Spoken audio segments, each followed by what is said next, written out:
स्वागत है आपका बंगलो इंजीनियर्स में। आज के इस वीडियो में हम लोग पढ़ने वाले हैं वीवी कंसिस्टोमीटर टेस्ट, जो कि कंक्रीट की वर्केबिलिटी को मेज़र करने के लिए यूज़ किया जाता है।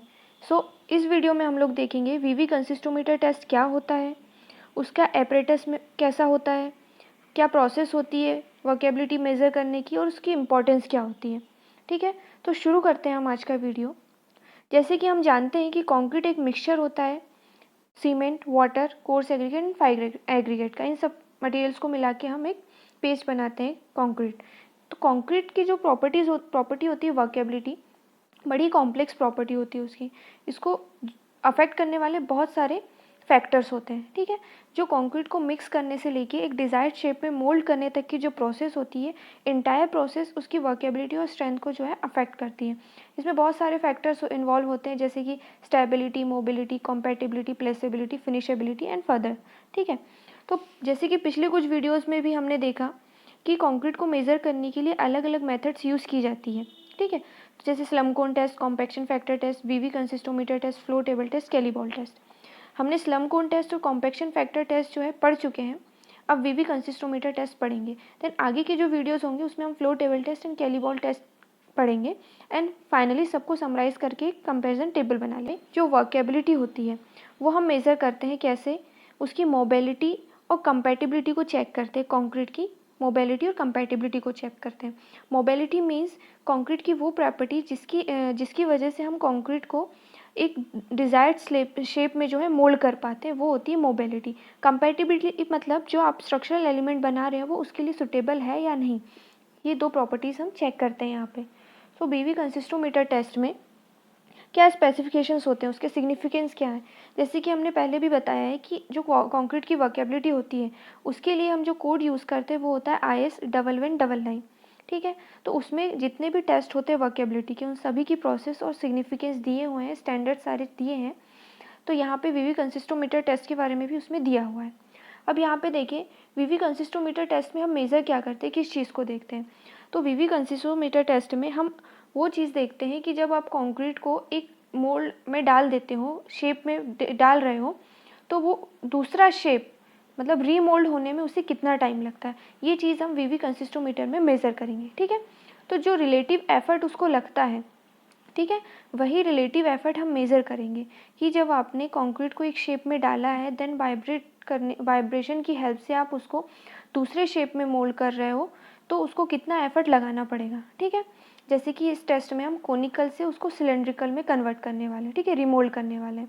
तो इस एफर्ट को हम रिमोल्डिंग एफर्ट करते हैं और इस रिमोल्डिंग एफर्ट को हम टी सेकेंड्स में मेज़र करते हैं। इसे हम वीवी सेकेंड्स भी बोल सकते हैं। ठीक है, तो वीवी सेकेंड्स याद रखना, एग्जाम में क्वेश्चन आ जाता है कि वीवी कंसिस्टोमीटर टेस्ट में आपकी मेजरिंग यूनिट क्या होती है। ठीक है, किस यूनिट में उसको मेज़र किया जाता है, तो उसे हम सेकंड में मेज़र करते हैं, टी से रिप्रेजेंट करते हैं। रीमोल्डिंग का जो एफर्ट होता है कंक्रीट का, उसी को हम मेज़र कर रहे हैं और उसी को हम रिप्रेजेंट कर रहे हैं as a workability of concrete, जो कि वीवी सेकेंड्स में होता है। देन उसके साथ साथ जो वीवी कंसिस्टोमीटर जो टेस्ट होता है वो सिर्फ और सिर्फ ड्राई कंक्रीट्स के ऊपर परफॉर्म किया जा सकता है। मींस जिनका जो स्लम वैल्यू है वो 50 mm से यदि ज़्यादा होगी, यदि कंक्रीट की स्लम वैल्यू 50 mm से ज़्यादा होगी तो वो इजीली रिमोल्ड हो जाएंगे। तो उनकी रिमोल्डिंग में जो टाइम हमें लगने वाला है वो टाइम इजीली हम मेज़र नहीं कर पाएंगे, मतलब उस टाइम को मेज़र करना हमारे लिए पॉसिबल नहीं होगा, वो बहुत जल्दी रिमोल्ड हो जाएगा। तो हम सिर्फ ड्राई कंक्रीट के लिए वीवी कंसिस्टोमीटर टेस्ट यूज़ करते हैं, वेट कंक्रीट के लिए नहीं यूज़ करते। ठीक है, तो ये उसकी लिमिटेशन हो गई है। तो नेक्स्ट में देखते हैं अपरेटस कौन सा यूज़ होता है। वीवी कंसिस्टोमीटर टेस्ट में जो अपरेटस यूज़ होता है उसकी इमेज यहाँ पे लगाई हुई है। ठीक है, आपने लेबोरेटरी वगैरह में भी देखा होगा ये। तो इसमें मेन पार्ट्स क्या होते हैं जो अपरेटस में होते हैं, एक वीवी टेस्ट मशीन होती है, टैंपिंग रॉड होती है, ठीक है, सिलेंड्रिकल कंटेनर होता है, ट्रॉवेल एंड स्टॉप वॉच होती है। स्टॉप वॉच की हेल्प से हम वीवी टाइम मेज़र करते हैं। ठीक है, तो वीवी टेस्ट मशीन जो होती है, देखिए उसमें क्या क्या कंपोनेंट्स होते हैं। सबसे पहले एक बेस होता है, देन एक वाइब्रेटिंग टेबल होता है, बेस से कनेक्टेड वाइब्रेटिंग टेबल होता है। ठीक है, इमेज में देखिए आप ध्यान से। देन उसके साथ एक सिलेंड्रिकल कंटेनर लगा होता है टेबल के ऊपर, ये रिमूवेबल होता है। ठीक है, इसको हम हटा सकते हैं। सिलेंड्रिकल टेबल होता है, साथ में हमें एक स्लम कोन भी होता है, जो हमारा स्टैंडर्ड स्लम कोन होता है, जो हम स्लम कोन टेस्ट में भी यूज़ करते हैं, वैसा ही स्लम होता है, जिसका टॉप में डाया 100 mm होता है और बॉटम में 200 mm। हाइट इसकी होती है, हाइट इसकी यहाँ पे होती है 355 mm। ठीक है, 350 mm होती है। देन अब ये तो हो गया उसका मशीन के साथ एक वर्टिकल जो एक स्विvel आर्म भी दी हुई है। यहाँ पे क्या होता है, उसके साथ एक मूवेबल आर्म कनेक्टेड होती है, जो कि आपको लेफ्ट साइड में यहाँ पे दिख रही होगी, जहाँ पे ट्रांसपेरेंट डिस्क लगी हुई है जिसका डाया है 230 mm। ये ट्रांसपेरेंट डिस्क की हेल्प से हम उसका स्लम मेज़र करते हैं, ठीक है। ये मूवेबल आर्म है, इसको आप मूव कर सकते हो। देन साथ ही साथ आप देखेंगे इसमें एक फ़नल भी लगी हुई है। फ़नल का वर्क ज़्यादा कुछ नहीं है, बस मेज़र कर उसको कंक्रीट हम उसमें फिल करते हैं तो इजीली उस स्लम के अंदर हम फिल कर पाएँ, बाहर ना गिरे कंक्रीट, इसलिए उसमें फ़नल लगी हुई है। वीवी कंसिस्टोमीटर एपरेटस से रिलेटेड क्वेश्चन नहीं आता, बट मे बी उसकी प्रोसेस से रिलेटेड कोई स्टेप आपसे पूछ ली जाए तो हो सकता है, ठीक है। तो उसकी प्रोसेस क्या होती है? तो वीवी कंसिस्टोमीटर को जब हम टेस्ट स्टार्ट करते हैं तो फर्स्ट प्रोसेस उसमें ये होती है कि आप किस पर्टिकुलर कंक्रीट के यूज़ करने वाले हैं आपके स्ट्रक्चर में, उस कंक्रीट का आप मिक्सचर तैयार करेंगे जो कि हमारा सैंपल होगा कंक्रीट का। उस कंक्रीट के सैंपल को आप जो हमारा वीवी कंसिस्टोमीटर की जो मशीन है उसमें जो सिलेंड्रिकल कंटेनर होगा, उस सिलेंड्रिकल कंटेनर को सबसे पहले आप टेबल पे रखा रहेगा वो, ठीक है। जो वाइब्रेटिंग टेबल होगा उसके ऊपर रखा है आपने। देन उसके ऊपर आपने रख दिया, उस सिलेंड्रिकल कंटेनर के अंदर आपने रखा है कोनिकल कंटेनर। कोनिकल कंटेनर मतलब जो हमारा स्लम है, उस स्लम को आपने रखा। उस स्लम में आप जो आपका सैंपल है कंक्रीट का, उसको 3 लेयर्स में फिल करना है। हर लेयर को आपको 25 स्ट्रोक्स मतलब टैंपिंग रॉड से 25 ब्लोज देके उसे टैंप करना है, जैसे कि हम स्लम कोन टेस्ट में करते हैं, ठीक है। 3 लेयर्स में उसको फिल करके हर लेयर को 25 स्ट्रोक्स के साथ उसको हमने कॉम्पैक्ट कर दिया एंड पूरी तरीके से फिल हो गया हमारा स्लम कोन, ठीक है। देन टॉप में यदि एक्सेस कंक्रीट आ गई है तो उसको हम जो हमारा ट्रॉल होगा उससे स्ट्रक ऑफ करके एक लेवल सरफेस निकाल लेंगे।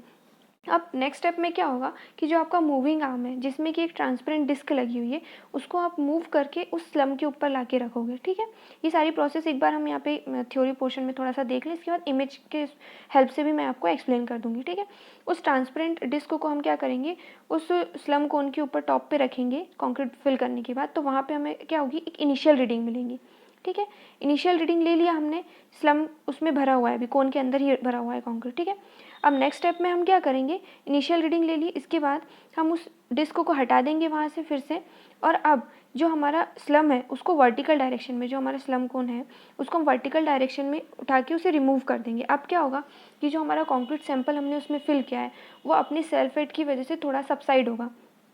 तो उस सबसाइडेंस के बाद हम कुछ सेकंड्स के लिए वेट करेंगे, जैसे ही वो अपने पोजीशन में सेटल हो जाएगा उसके बाद फिर से हम जो मूविंग आर्म है जिसमें ट्रांसपेरेंट डिस्क लगी हुई है उसको वापस से लेके आएंगे और उसको सबसाइडेड जो कंक्रीट होगा स्लम हमारा, उस कंक्रीट के ऊपर रखेंगे। देन उसके बाद कुछ ना कुछ सबसाइडेंस हुआ होगा तो हमारे पास एक नई रीडिंग मिलेगी जिसे हम फाइनल रीडिंग बोलेंगे। तो यहाँ से initial reading and final reading, इन दोनों का यदि हम डिफरेंस निकालेंगे तो हमें सिंपली एक स्लम वैल्यू भी मिल जाएगी कि हमारा जो कंक्रीट का सैंपल है उसकी स्लम वैल्यू क्या है। फाइनल रीडिंग मिल गई है। अब इसके बाद हम क्या करेंगे, जो वाइब्रेटिंग टेबल है डिस्क को वहीं लगे रहने देंगे ऊपर ही। अब हमारे पास जो फाइनल जो वाइब्रेटिंग टेबल है उसको हम स्टार्ट कर देंगे, वाइब्रेशन स्टार्ट होगा और उस वाइब्रेशन की वजह से क्या होगा, जो कंक्रीट है वो वापस से सेटल होने लगेगी, मतलब आपस में कॉम्पैक्ट होने लगेगी। वाइब्रेशन की वजह से सारे वाइड्स उसके फिल होने लगेंगे और अपना एक नया शेप मोल्ड कर लेगी, रीमोल्ड हो जाएगा, ठीक है। कैसे, कोनिकल शेप से वो सिलेंड्रिकल शेप में हो जाएगी। ये कब तक होगा, जब तक कि हमें एक प्लेन हॉरिजॉन्टल सरफेस ना मिल जाए कंक्रीट की, तब तक ये वाइब्रेशन हम ऑन रखेंगे, ठीक है। ट्रांसपेरेंट डिस्क और जो ट्रांसपेरेंट डिस्क उसके ऊपर लगी हुई है वो पूरी तरह से उसके सरफेस पे जो होगा यूनिफॉर्मली अधेर हो जाएगी, तब तक हम इसका वेट करेंगे। अब जो कंक्रीट को कोन से सिलेंड्रिकल शेप में रिमोल्ड होने में जितना टाइम लगा है वो टाइम हम हमारी स्टॉप वॉच से मेज़र करेंगे, ठीक है। कब, जब आपने जब आपने वाइब्रेटिंग टेबल को ऑन किया था तब से लेके जब तक कि आपका जो कंक्रीट रिमोल्ड हो गया पूरा सिलेंड्रिकल शेप में, आपको प्लेन लेवल सरफेस मिल चुका है, वहाँ तक का जो टाइम होगा उसे आप स्टॉप वॉच की हेल्प से सेकंड्स में मेज़र कर लेंगे, रिकॉर्ड कर लेंगे, वही हमारा वीवी टाइम होगा। ये थ्योरी पोर्शन हमने सारा देख लिया, क्या होता है कहानी सारी पढ़ ली है। अब देखते हैं हम इमेज की हेल्प से उसको इमेजिन करने की कोशिश करते हैं, क्योंकि पढ़ने के बाद उतना इजीली समझ में नहीं आएगा जितना कि यदि हम देख लेंगे। तो जैसे ये फर्स्ट पिक्चर हम देख रहे हैं, ये पिक्चर तब की है जब आपने एक सैंपल प्रिपेयर किया था, उसको स्लम कोन में फिल कर दिया, उस कंक्रीट को 3 लेयर्स में टैम्प करने के बाद फिर आपने जो आपकी मूविंग आर्म का जो ट्रांसपेरेंट डिस्क है उसको स्लम के ऊपर लगा के आपने इनिशियल रीडिंग ले ली, ठीक है। तो ये फर्स्ट पिक्चर में जो हम फिगर देख रहे हैं मशीन का, इसमें क्या है, आप इनिशियल रीडिंग ले रहे हो फिल करने के बाद। देन सेकेंड पिक्चर हमारे पास ये है। सेकेंड पिक्चर में क्या हो रहा है, आपने जो स्लम कोन था आपका, उसको आपने वर्टिकली उसको रिमूव कर दिया है, कंक्रीट उसमें सेटल हो गई थी, कुछ सबसाइडेंस हुआ था, उसके बाद आपने फिर से ट्रांसपेरेंट इसको लेके आए और टॉप सरफेस पे रखा कोन के, देन आपने फिर रीडिंग ली। तो ये सबसाइडेंस के बाद, कंक्रीट के सबसाइडेंस के बाद जो रीडिंग आई है ये फाइनल रीडिंग है, ठीक है। तो ये 2 रीडिंग्स हम लेते हैं, initial reading and final reading. इन दोनों का डिफरेंस यदि निकालेंगे तो हमें स्लम वैल्यू मिल जाएगी। अब जहाँ पे जो फाइनल रीडिंग आपने ली थी, इसके जस्ट बाद हम स्टॉप वॉच को ऑन करते हैं एंड हमारा वाइब्रेशन टेबल भी ऑन कर देते हैं, ठीक है। तो वाइब्रेट होने लगता है, देन कॉन्क्रीट फिर से सेटल होने लगती है, अपना शेप जो होता है उसका रिमोल्ड होने लगता है। देन जैसे ही वो पूरा प्लेन सरफेस मिल जाता है तो वो हमारी फाइनल रीडिंग होती है और वही हमारा वीवी सेकेंड्स होता है, ठीक है। उम्मीद है इमेजेस की हेल्प से जो हमने समझने की कोशिश की है पूरी प्रोसीजर को, वो आपको समझ में आया होगा। थ्योरी पोर्शन भी हमने देखा है इसकी प्रोसेस का, देन बाद में हमने पिक्टोरियल व्यू देखा है। अब इसके अलावा यदि आपको हम जो इसकी स्टैंडर्ड वैल्यूज़ वगैरह हैं वो क्वेश्चन पेपर में पूछ ली जाती है, पर हम क्या करेंगे, एक कंपैरिजन टेबल बनाएंगे जिसमें कि slump value, compaction factor test और बीवी कंसिस्टोमीटर टेस्ट तीनों की वैल्यूज़ रहेगी एंड आपस में उनका क्या रिलेटिव पोजीशंस होती है वो भी हम देखेंगे। क्योंकि एग्ज़ाम में कभी कभी क्या होता है कि एक दूसरे से पूछ लिया जाता है, इनकेस कभी इस टाइप का क्वेश्चन आ जाता है कि यदि आपकी स्लम वैल्यू इतनी है तो उसकी वीवी सेकेंड्स क्या होंगे या फिर उसका कॉम्पैक्शन फैक्टर रेशियो क्या होगा, इस टाइप के क्वेश्चन आ जाते हैं। तो वो हम नेक्स्ट वीडियो में कवर अप करेंगे उसको। आज के इस वीडियो में यदि आप लोगों को कुछ समझ नहीं आया होगा, कोई यदि क्वेश्चन रह गए हो, प्रोसेस में कोई डिफ़िकल्टी हो रही हो, तो आप कमेंट बॉक्स में लिख के हमें बता सकते हैं ताकि हम अगले वीडियो में उसे कवर अप करने का ट्राई करें। Okay, thank you.